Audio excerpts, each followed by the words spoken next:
Hello everyone, and welcome back. Today, we are going to journey into one of the most profound mysteries of our faith. We are going to ask a question that many of us have been too afraid to voice, especially in the quiet hours of the night. Is there a place so dark, a desperation so deep that God cannot reach us? When the walls close in and the world turns its back, and we feel completely and utterly abandoned, are we truly alone? It is a question that touches the very limits of human endurance. But the answer, as we will discover today, is a resounding no. There are no walls thick enough, no distances great enough, and no darkness deep enough to keep out the light of God's mercy. To understand this, we must look to the life of Saint Padre Pio, a man who did not just preach about God's omnipresence, but lived it in a way that defied the laws of physics. We are going to tell you the story of a man, a distinguished general, who stood at the very edge of the abyss. He had made his decision. He was ready to end it all. And yet, miles away, locked in the prayerful silence of a monastery, a humble friar heard the silent scream of his soul. This is not just a story about a miracle. It is a testament to the fact that even when we give up on ourselves, heaven does not give up on us. Let us step back in time to the years following the First World War. It was a time of great upheaval, a time when the world was trying to rebuild itself from the ashes. But for one man, an Italian general, the war had not ended. In fact, a new and more terrible war had begun within his own heart. We must understand the mindset of this man. A general is a man of discipline, of honor, of rigidity. His life is built on a foundation of reputation and command. But life, in its cruelty, had dismantled that foundation brick by brick. Through a series of unfortunate events, misunderstandings perhaps, or the bitter politics of the time, this general found himself disgraced. The details of the scandal have faded into history, but the weight of it upon his soul is something we can all imagine. He felt the crushing blow of public shame. To a man of his stature, the loss of honor was tantamount to the loss of life. He began to believe a lie. It is the same lie that the enemy whispers to anyone who is suffering, that the world would be better off without him, that his mistakes were too great to be forgiven, and that his pain was too heavy to be borne. Let's visualize the scene. It is a hotel room. The air is stale and heavy. The curtains are drawn tight against the outside world, for he cannot bear to see the sunlight or the faces of people walking by, people who, he imagines, are whispering his name in disdain. The silence in the room is deafening. The general sits at a small wooden desk. He is still wearing his uniform, the fabric that once gave him pride now feeling like a costume of a man who no longer exists. Before him lies a piece of paper. His hand trembles slightly as he writes the final words he intends to leave behind. It is a letter to his wife, perhaps, or an explanation to his superiors. He is trying to explain the unexplainable. Next to the paper lies his service revolver. The cold steel glints in the dim light of the lamp. He looks at it not with fear, but with a terrible longing. He sees it as the only door left open, the only exit from a maze of despair.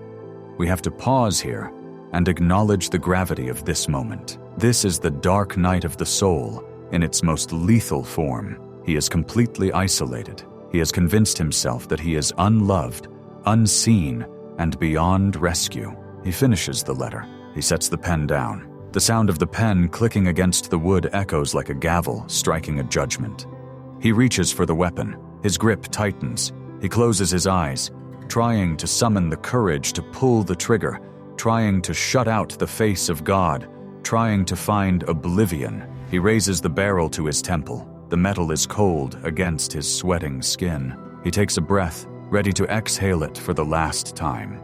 And then, the impossible happens. "General, you are doing a foolish thing." The voice is clear. It is stern, yet incredibly calm. It is not a shout, but it carries an authority that freezes the general's blood. He snaps his eyes open. He expects to see an intruder, perhaps a guard who broke down the door, or a family member who found him. But the door is locked. The windows are latched. The room is empty. He looks around wildly, his heart hammering against his ribs. "Who is there?" he whispers. Silence returns. But it is a different kind of silence now. It is charged. The air feels different, thicker, perhaps, or strangely warm. Shaking his head, the general tells himself it is a hallucination. The stress has finally broken his mind. He grips the gun tighter, desperate to finish what he started before he loses his resolve. He raises the weapon again. "Stop this now, my son." The voice is louder this time, and then he feels it. A hand, a physical, tangible hand grabs his arm. It is a grip of surprising strength, pulling his wrist away from his head. He feels the individual fingers, the warmth of the skin, the undeniable pressure of another human presence. The general gasps and drops the gun. It clatters to the floor, discharging a shot into the wall or simply falling with a heavy thud. The accounts vary, but the result is the same. The spell of suicide is broken. He spins around in his chair, expecting to see the person who grabbed him. He is ready to fight, ready to weep, ready to demand answers. But there is no one. He is alone in the locked room. He stands up, his legs shaking so violently he can barely support his weight. He checks the door, still locked from the inside. He checks the wardrobe, under the bed. There is not a soul to be found, and yet he can still feel the phantom sensation of that grip on his wrist. He can still hear the echo of that voice, a voice that sounded distinct, with a specific cadence, a specific accent. The general collapses onto the bed, burying his face in his hands. He does not pick up the gun again. The overwhelming urge to die has been replaced by an overwhelming mystery. Who saved him, and why? For the first time in months, a tiny crack of light enters his darkness. He realizes, with a shudder that runs through his entire being, that he is not alone. This brings us to the core mystery we are exploring today: bilocation. In the Catholic tradition, and specifically in the life of Padre Pio, bilocation is the miraculous ability to be in two places at once. It is not that the soul leaves the body empty in one place to travel to another. Rather, by a special grace of God, the saint is present, visibly and tangibly, in a location far removed from where their physical body resides. While the general was in that hotel room, miles away in the monastery of San Giovanni Rotondo, Padre Pio was likely praying. Witnesses often described seeing Pio pause in the middle of a conversation or freeze during prayer, his eyes fixed on something unseen, his body becoming rigid. In those moments, his spirit, empowered by the Holy Spirit, was traversing the miles to answer a cry for help. The general, of course, did not know this yet. He survived the night. The next morning the sun rose, and for the first time in a long time, he was glad to see it. But the question gnawed at him. He needed to know whose voice he had heard. He confided in a friend, perhaps a fellow officer or a chaplain, telling him the story with hesitation, fearing he would be called mad. "I was going to do it," the general admitted. "But a monk, a friar, someone stopped me. I heard him. I felt him." The friend, listening intently, might have recognized the description. By this time, word of the Holy Friar of Gargano was spreading throughout Italy. "It sounds like the Capuchin, Padre Pio," the friend suggested. "They say he does strange things. They say he knows the secrets of the heart." The general was a skeptic. He was a man of the world, not a mystic. But the memory of that hand on his wrist was too real to ignore. Driven by a need for closure, he decided to make the journey to San Giovanni Rotondo. We can imagine the scene as he arrived. The monastery was not the grand sanctuary it is today. It was a rugged, dusty place in the mountains. Crowds of pilgrims were already gathering, waiting for hours, sometimes days, just to catch a glimpse of the stigmatized priest. The general stood in the sacristy, waiting. He watched the friars coming and going. He looked at their faces, listening to their voices, trying to find a match for the memory etched in his mind. Then he saw him. Padre Pio entered the room. He was walking with that distinct, painful shuffle, his hands covered in half-gloves to hide the wounds of the stigmata. The general stared. The friar looked ordinary, yet radiating a power that made the air hum. Padre Pio walked through the crowd, but then he stopped. He turned his eyes, those piercing, dark eyes that seemed to read the soul, directly onto the general. A silence fell over the immediate area. The general held his breath. Padre Pio walked straight up to him. He didn't introduce himself. He didn't ask the general's name. He simply leaned in, a small, knowing smile playing on his lips, and whispered, "General, you made us run that night, didn't you?" The general froze. It was the voice, the exact same voice. Padre Pio continued, placing a hand on the general's shoulder, perhaps the same shoulder, or near the arm he had grabbed days before. "You wanted to do a foolish thing, but the Virgin Mary, she loves you too much to let you go." The general fell to his knees. All the rigidity, all the pride, all the skepticism of the military man melted away in an instant. He wept openly. In that moment, he knew. It wasn't a hallucination. It wasn't madness. It was mercy. He had been watched. In the darkest, most private hell of his life, a humble friar had run across the spiritual plains to wrestle the gun from his hand. This story is profound for so many reasons. It teaches us something vital about the nature of the communion of saints. We often think of prayer as something passive. We send words up to heaven and hope they land somewhere. But for Padre Pio, prayer was action. It was a battlefield. Padre Pio often said, "I will stand at the gates of paradise, and I will not enter until the last of my spiritual children has entered." His commitment to souls wasn't limited by geography. But let's dig a little deeper. Why did this happen to the general? Why him? There were surely thousands of people suffering that night. Why did the general get the hand on the wrist? It is a mystery of grace, but it also points to the role of the guardian angel. Padre Pio had a relentless relationship with his guardian angel. He often scolded the angel, joked with the angel, and sent the angel on errands. He taught his spiritual children to do the same. "Send me your guardian angel," he would tell people who couldn't come to see him. "He doesn't need a train ticket." It is very likely that in that hotel room, before the general even picked up the gun, his own guardian angel was rushing to San Giovanni Rotondo, alerting the friar, "He is breaking. He is going to do it. Come now." This suggests a spiritual network that is active and alive around us at all times. We are never truly in a sealed room. We are part of a vast, invisible web of connection. There is another element to this story that we must explore. It is the concept of the foolish thing. Notice the words Padre Pio used. He didn't condemn the general. He didn't call him a sinner or a coward. He called the act foolish.